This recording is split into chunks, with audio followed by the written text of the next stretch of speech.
Добро пожаловать в 5-й сезон «Безвиза». Мы на Канарах. И скажу сразу, эти острова превзошли все мои ожидания. На Канары я отправился вместе со своим хорошим другом Сашей Буратынским, которого вы можете помнить с 3-го сезона про Португалию. С Саней мы исколесили 6 из 7 Канарских островов за 2 недели, в том числе посетили максимально непопсовые и неизвестные. И теперь расскажем, почему эти маленькие точки на карте обязательны к посещению. Как всегда, к сезону прилагается маршрут нашего путешествия. Приобрести его можно на нашем портале T-Travel.me, ссылка в описании. Погнали! Первая серия про остров Тенерифе.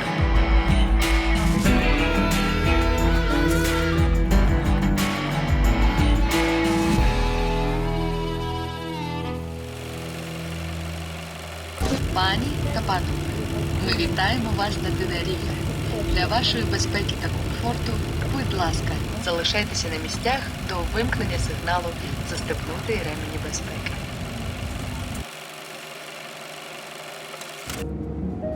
Я всегда любил дорогу.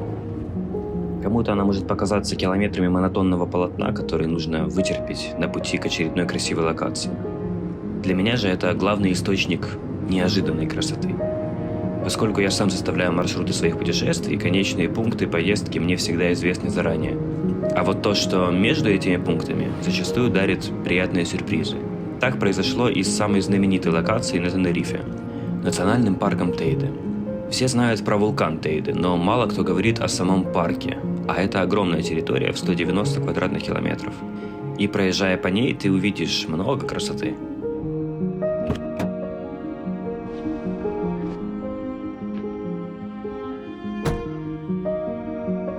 Старайся всегда выбирать для себя новую дорогу. Кто знает, что ты на ней увидишь. Мир неисчерпаем, по крайней мере, для срока человеческой жизни. И если ты думаешь, что ничего нового на планете для тебя уже не осталось, ты сильно заблуждаешься.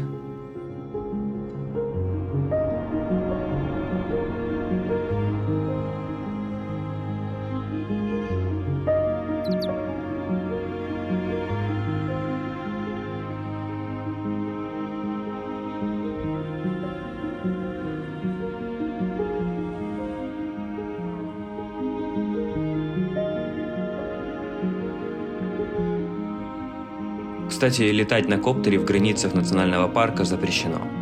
Если попадетесь, заплатите огромный штраф вплоть до 6000 евро. Полный абсурд, лучше бы с таким же рвением боролись с ворами, которые регулярно разбивают стекла в машинах на парковках у Тейде.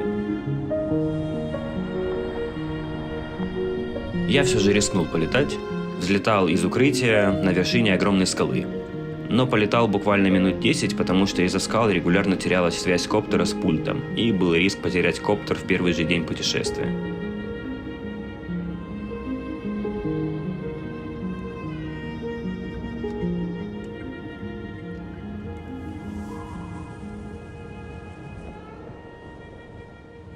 На вулкан мы изначально решили не подниматься, поскольку это занимает много времени и записываться на восхождение нужно за несколько месяцев до поездки. Соответственно, там всегда много туристов и сотрудников парка, что рушит всю атмосферу.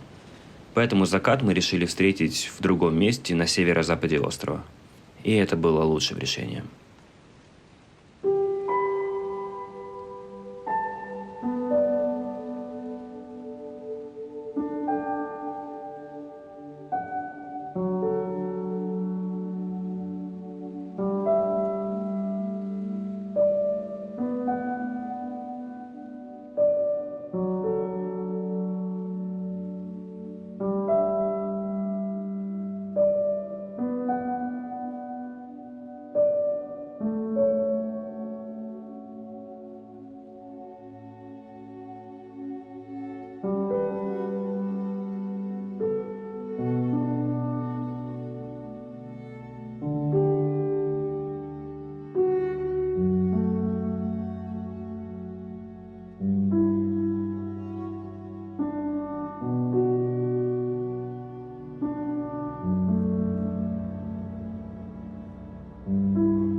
Это было одно из тех мест, откуда не хочется уезжать.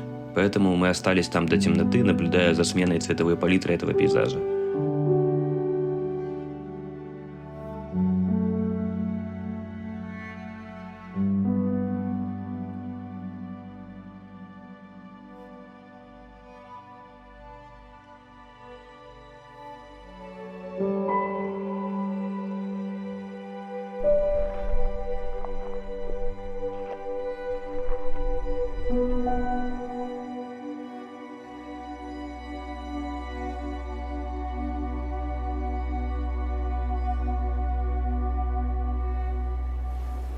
На утро в голове все еще звучали отголоски вчерашнего заката. Вы сейчас даже слышите похожий саундтрек. Хотя это другая мелодия, другого автора. Наверное, это и есть состояние благодати. Закрываешь глаза, видишь перед собой вчерашние пейзажи, а на коже ощущаешь морской бриз. Заряжает энергией максимально.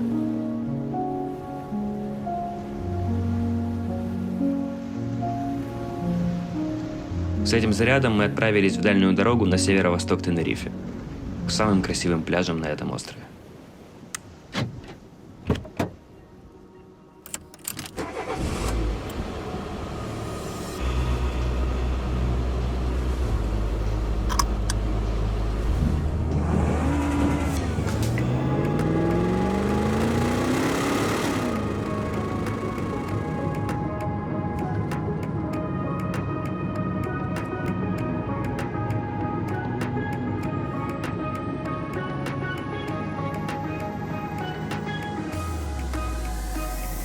Какой чувак, ты видел колоритный вверх?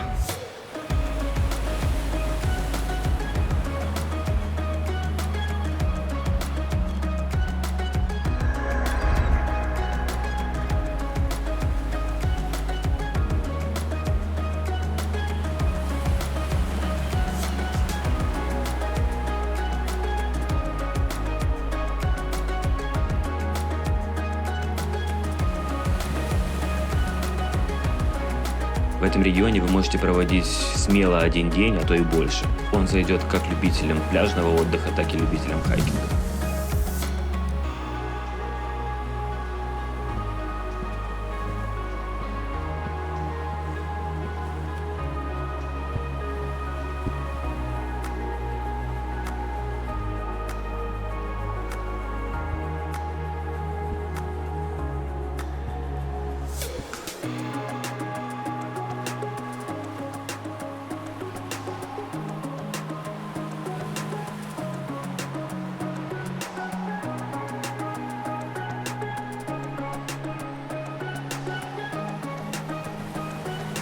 Это просто космос какой-то.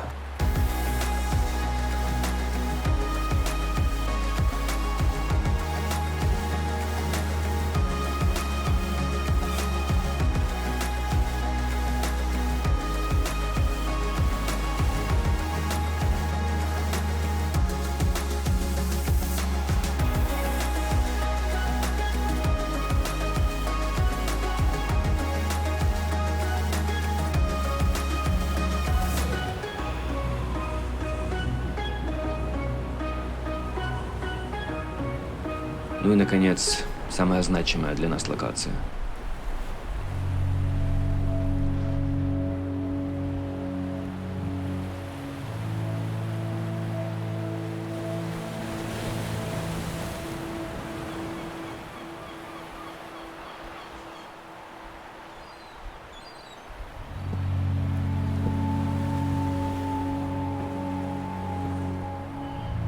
Я спускался и чувствовал контраст угрозы и живительной силы, которые излучает это место.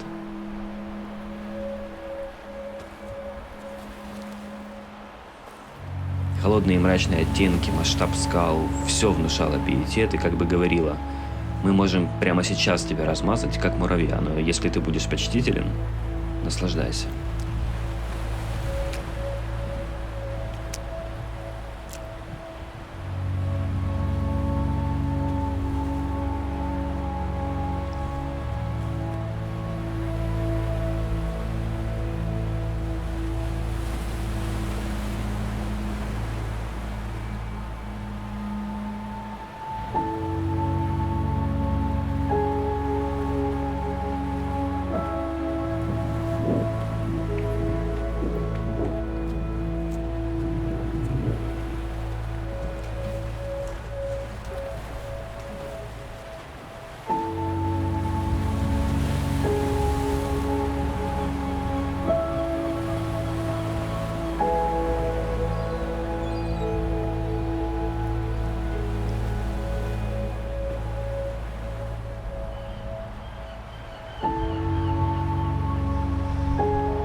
Да?